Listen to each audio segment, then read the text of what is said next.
Assalamualaikum warahmatullahi wabarakatuh. Perkenalkan, saya Rizka Rahman Wahyudi dengan NIM 120130044 dari Program Studi Teknik Elektro tahun 2020. Baiklah, di sini saya akan menjelaskan mengenai tugas dari mata kuliah sinyal dan sistem dari kelas RA. Untuk di tugas minggu di pekan pertama mengenai tugas menggunakan latexoverlap.com dengan template IEE untuk membuat kamus 5 kosakata yang progresnya tiap pekan untuk menjawab 5W1H dari setiap kata yang ditemukan. Oke, langsung saja untuk ini untuk yang sudah saya kerjakan. Jadi untuk pengerjaannya sendiri menggunakan 5 kosakata baru yang saya temukan pada konvolusi, yakni pertama ada sinyal, digital, analog, frekuensi, dan konverter. Oke. Pertama, untuk abstraknya, kamus 5 kosakata ini merupakan tugas dari mata kuliah sinyal dan sistem yang dikumpulkan secara bertahap dengan progres per minggunya. Pada tugas ini, mahasiswa diminta untuk mencari 5 kosakata yang berhubungan dengan konvolusi dalam sinyal dan sistem. Pada penulisan kamus 5 kosakata ini, didapatkan 5 kata yang didapatkan dalam literasi individu, yakni sinyal, digital, analog, frekuensi, dan konverter. Yang mana dalam penulisannya menjelaskan berdasarkan pengembangan 5W dan 1H dengan bobot penulisan dengan penekanan pada topik apa, siapa, kapan, di mana, mengapa, dan bagaimana. Untuk penulisan dari lateksnya seperti ini.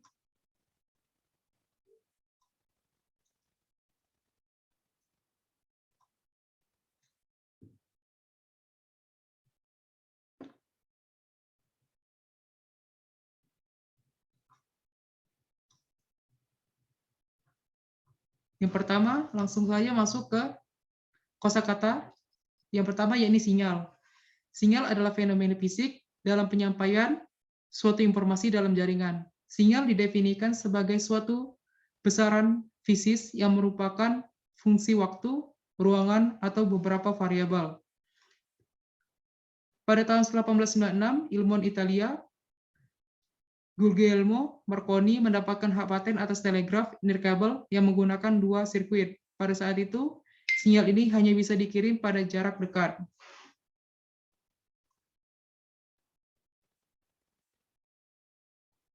Dalam dunia elektronika dikenal 2 macam sinyal, yaitu sinyal analog dan sinyal digital, di mana sinyal analog adalah sinyal yang berupa gelombang elektromagnetik dan bergerak atas dasar frekuensi, dan sinyal digital merupakan hasil teknologi yang dapat mengubah sinyal menjadi kombinasi urutan bilangan dalam bentuk 0 dan 1, atau biasa kita dengar dengan binar, sehingga tidak mudah terpengaruh oleh draw. Proses informasi pun mudah. Di mana untuk sinyal ini sendiri mencakupi dari 5W dan 1H tadi. Terdapat apa, siapa, kapan, di mana, dan bagaimana. Kemudian selanjutnya kata yang saya pilih kosakatanya yaitu digital. Digital adalah penggambaran dari suatu keadaan bilangan yang terdiri dari angka 0 dan 1. Atau biasanya di dalam implementasinya berupa off dan on, di mana 0 berarti off dan 1 berarti on. Dalam pembacaan di bilangan biner juga. Penggunaan utama teknologi digital adalah media komunikasi terbaru seperti transmisi, serat optik atau fiber optik, dan satelit. Contohnya, modern yang digunakan untuk mengubah informasi digital pada perangkat komputer menjadi sinyal analog untuk saluran telepon, untuk mengubah sinyal telepon analog menjadi informasi digital dalam suatu perangkat komputer.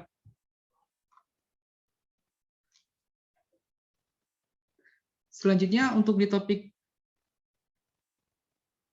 penjelasannya, digitalisasi atau digital atau penggunaan digital adalah suatu bentuk perubahan dari teknologi mekanik dan elektronik analog ke dalam teknologi digital.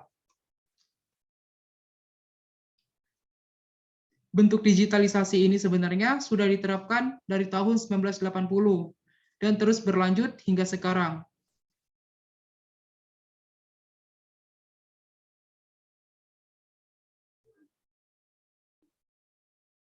Pengolahan sinyal sendiri untuk digital ini memerlukan komponen-komponen digital, register, counter, decoder, mikroprosesor, mikrocontroller, dan sebagainya. Dan untuk menjawab dari bagaimana keuntungan dari sistem komunikasi digital adalah bahwa kita berhubungan dengan nilai-nilai, bukan dengan bentuk gelombang. Nilai-nilai bisa dimanipulasi dengan rangkaian-rangkaian logika atau jika perlu dengan mikroprosesor. Karena sinyal digital terdiri dari kode binar, mereka dapat melakukan perjalanan melalui jalur digital yang jauh lebih cepat.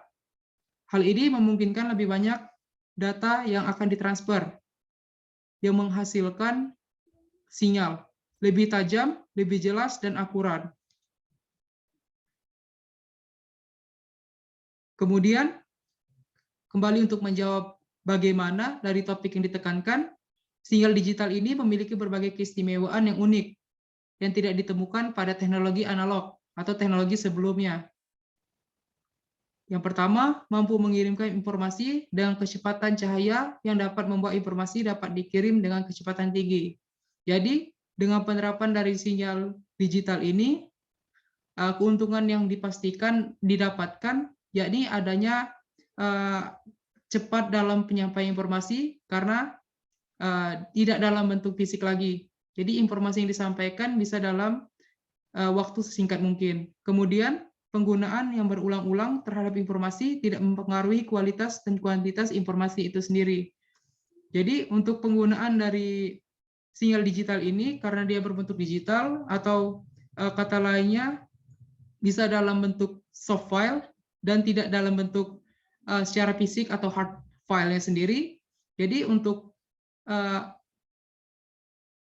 pembaca dari situs-situs yang menggunakan informasi yang berulang itu tidak mengubah isi dari filenya itu sendiri karena itu bersifat soft file dan bisa diubah apabila dari author atau penciptanya ingin melakukan modifikasi terhadap filenya itu sendiri. Kemudian yang ketiga, informasi dengan mudah diproses dan dimodifikasi ke dalam berbagai bentuk.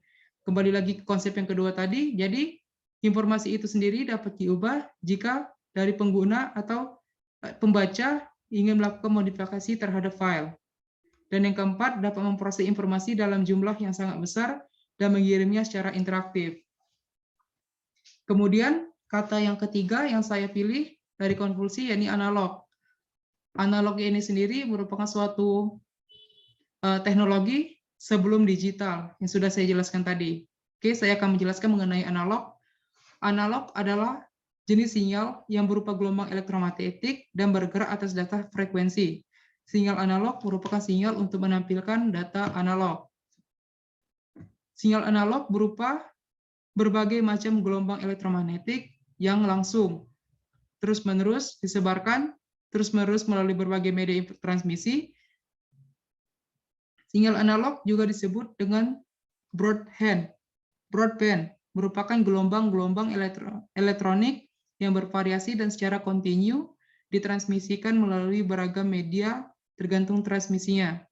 Sinyal analog bisa diubah ke bentuk sinyal digital dengan dimodulasi terlebih dahulu. Jadi untuk bentuk dari analog dan digital ini sendiri terdapat suatu alat di mana kita bisa mengubahnya atau disebut dengan konverter. Baik diubah dari analog ke digital maupun perubahan dari digital ke analog. Oke. Sinyal analog bekerja dengan mentransmisikan suara dan gambar dalam bentuk gelombang kontinu.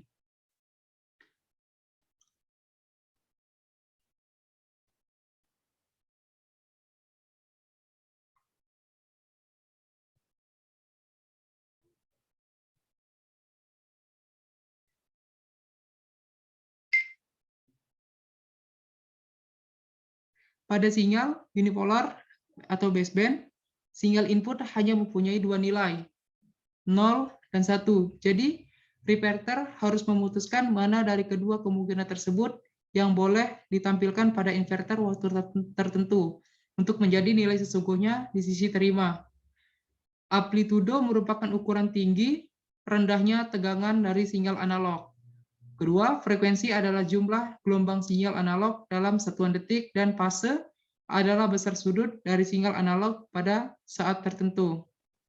Kemudian, untuk sinyal analog ini sendiri, terdapat keutamaan dan kerugiannya. Yang pertama, saya akan menjelaskan mengenai keuntungannya atau keutamaannya. Jadi, pada sinyal analog, jauh lebih murah penggunaannya atau harga yang digunakan daripada sinyal digital. Jika Anda memiliki TV lebih tua, telepon atau sistem stereo tidak akan mampu menerjemahkan kejelasan digital dengan cara yang sama. Analog juga memproduksi kehalusan dan variasi dari suara lebih mudah, karena sinyal yang dapat bervariasi dalam nada bagi mereka yang tidak terlalu khawatir tentang kejelasan tambahan. Analog dapat bekerja dengan baik. Hal itu dilakukan sehingga cukup untuk sementara tanpa banyak keluhan. Jadi sebelum adanya digital, penggunaan dari analog ini sendiri biasa kita lihat untuk penggunaan semisal dari antena dan TV. Kemudian untuk kerugiannya sendiri, pengiriman sinyal analog dapat dianalogikan mengirim air lewat pipa.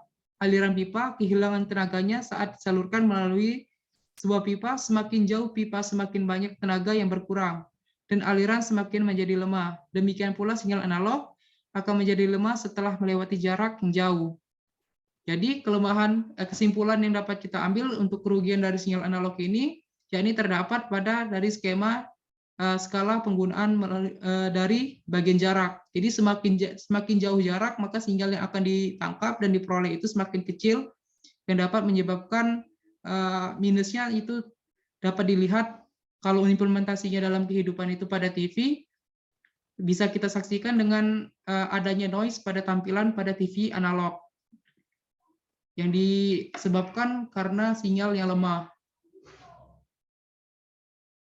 Kemudian untuk contohnya sendiri dari sistem analog ini, yakni perekam pita magnetik, penguat radio, suara, dan tambahan tadi untuk penjelasan yakni TV analog. Kemudian sebelumnya untuk penjelasan dari ketiga kosakata yang saya jelaskan tadi itu, terdapat penekanan pada 5W dan 1H. Oke, selanjutnya untuk penjelasan mengenai frekuensi, merupakan kalimat atau kosakata yang saya pilih yang keempat. Baiklah, saya akan menjelaskan mengenai frekuensi. Frekuensi adalah jumlah getaran yang terjadi dalam waktu 1 detik atau banyaknya gelombang atau getaran listrik yang dihasilkan tiap detik. Dan biasa kita lihat dengan satuan yakni Hertz atau dengan simbol Hz, yakni suatu unit dalam satuan internasional di mana atas kontribusinya dalam bidang elektromagnetisme. Yakni penemunya tadi Heinrich Rudolf Hertz, yang menyatakan banyaknya gelombang dalam waktu 1 detik. Dalam 1 Hertz itu 1 gelombang per detik. Dan unit ini dapat digunakan untuk mengukur gelombang apa saja yang periodik. Ini untuk rumus yang digunakan dalam menentukan besaran frekuensi, di mana dengan rumus 1 per T atau T sama dengan 1 per F. Ini hanya kembalikan dari penggunaan rumus. Jika ditanya mencari frekuensi, maka rumusnya 1 per T. Dan jika ditanya periode, maka rumusnya 1 per F. Di mana untuk keterangannya, F itu frekuensi dalam siklus per detik atau Hertz. Satuannya yakni Hertz. Kemudian untuk T atau periode, itu dalam satuan detik atau sekon. Kemudian, jika kecepatan perputaran sudut dinyatakan dengan frekuensi, maka frekuensinya sama dengan kecepatan sudut dibagi dengan besaran sudut 1 putaran penuh. atau dapat ditulis berdasarkan ini.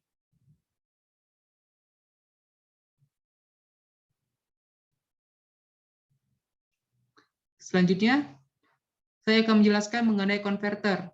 Konverter atau pengubah adalah perangkat elektronika yang dapat mengubah arus ataupun sinyal. Misalkan dari arus AC menjadi DC, atau sebaliknya, dan bisa mengubah sinyal analog menjadi sinyal digital ataupun sebaliknya. Untuk pengubah dari konverter, yang saya tekankan di sini, yakni konverter pada pengubah dari sinyal analog menjadi sinyal digital atau sebaliknya dari digital menjadi analog, itu bisa digunakan menggunakan software-software yang sudah diciptakan untuk saat ini. Bisa menggunakan website juga dalam prosesnya. Karena untuk pengembangannya sendiri, dalam penggunaannya untuk pengubah dari sinyal analog ke digital atau sebaliknya ini sudah ditentukan dan sudah bisa digunakan dalam dunia perkuliahan. Jadi pada website-website yang menyediakan codingan untuk mengubah bentuk sinyal analog menjadi sinyal digital atau sebaliknya. Kemudian saya akan menjelaskan yang terdapat dalam konverter digital to analog atau biasa dikenal dengan DAC.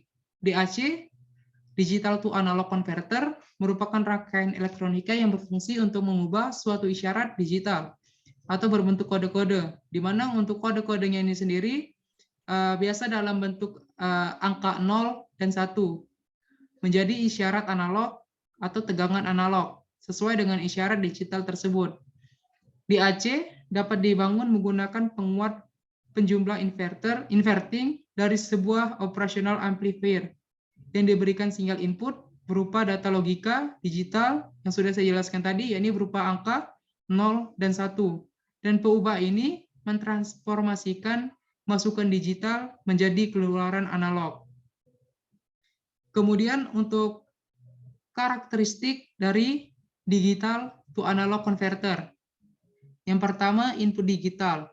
Secara khusus, jumlah bit dalam sebuah word binary paralel disebutkan di dalam lembar spesifikasi, biasanya level logika atau TTL dipergunakan kecuali dikatakan lain. Kemudian yang kedua, yakni satu daya, merupakan bipolar pada level kurang lebih 12 volt hingga 18 volt, seperti yang dibutuhkan oleh amplifier internal. Ketiga, ada supply referensi, di mana diperlukan untuk menentukan jangkauan tegangan output dan resolusi dari konverter. Yang keempat, karakteristiknya yakni output, yang mana sebuah tegangan yang merepresentasikan input digital, tegangan ini berubah dengan step sama dengan perubahan bit input digital dengan step yang ditentukan oleh persamaan. Output aktual yang berupa bipolar jika konverter desain dengan mengimplementasikan input digital negatif. Kemudian untuk karakteristiknya terdapat offset. Offset ini karena digital analog converter biasanya diimplementasikan dengan operational amplifier, maka mungkin adanya tegangan output offset dengan sebuah input 0. Secara khusus, koneksi akan diberikan untuk mendukung pengesetan ke harga 0 dari output menggunakan digital analog converter dengan input word 0. Kemudian yang terakhir, untuk karakteristiknya sendiri ada mulai konversi. Sejumlah rangkaian digital to analog converter memberikan sebuah logika input yang mempertahankan konversi dari saat terjadinya hingga diterimanya sebuah perintah logika tertentu, di mana untuk perintahnya itu menggunakan kalimat atau kata dari huruf 1 atau 0. Dalam hal ini, word input digital diabaikan hingga diterimanya input logika tertentu. Baiklah, itu untuk penjelasan saya mengenai 5 kosakata atau kamus 5 kosakata yang sudah saya susun. Saya ulangi, untuk penggunaannya sendiri, saya di sini menggunakan kosakata baru yang saya temukan dalam konvolusi, yakni sinyal, digital, analog, frekuensi, dan konverter. di mana untuk penjelasan dari kelima kosakata yang saya temukan ini, saya susun berdasarkan dari pengembangan 5W dan 1H. Untuk pengembangannya sendiri, dalam 5W1H atau dalam bahasa Indonesianya itu lebih menekankan pada topik apa, siapa, kapan, di mana, mengapa, dan bagaimana. Tapi dalam penulisannya sendiri itu ada beberapa dalam kosakata yang tidak menggunakan dari fasil 5W dan 1H karena terbatas dalam kosakata itu sendiri. Oke, selanjutnya ini untuk bentuk dari penggunaan menggunakan overlap.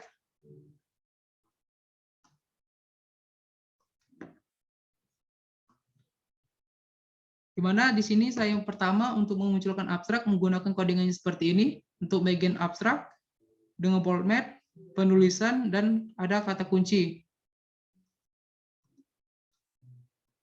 Kemudian untuk tanggalnya itu ini minggu pertama yang saya susun pada tanggal 5 Februari. Dan ini penjelasannya, di mana pada penjelasan ini agar terlihat lebih cantik, saya menggunakannya itu menggunakan seperti ini dengan ada spasi, dengan menambahkan garis miring sebanyak 2 kali. Dengan tujuan ini agar tidak bertabrakan pada font dan font akan pindah atau ballpoint pindah ke bagian bawahnya.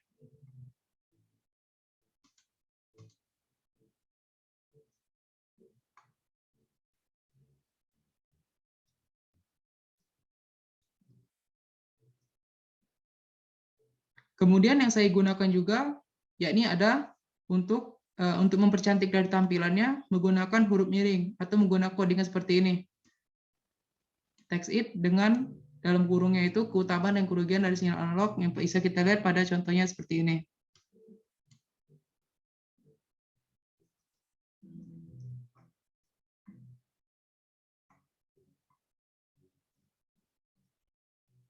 Dan pada akhir kalimat juga ditambahkan tidak lupa untuk end dokumen. Untuk PDF-nya, untuk hasil jadinya dapat dilihat seperti ini untuk hasil jadinya.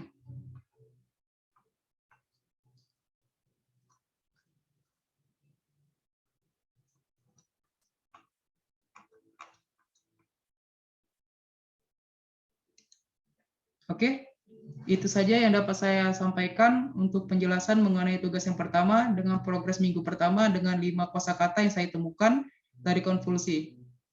Saya akhiri. Wassalamualaikum warahmatullahi wabarakatuh.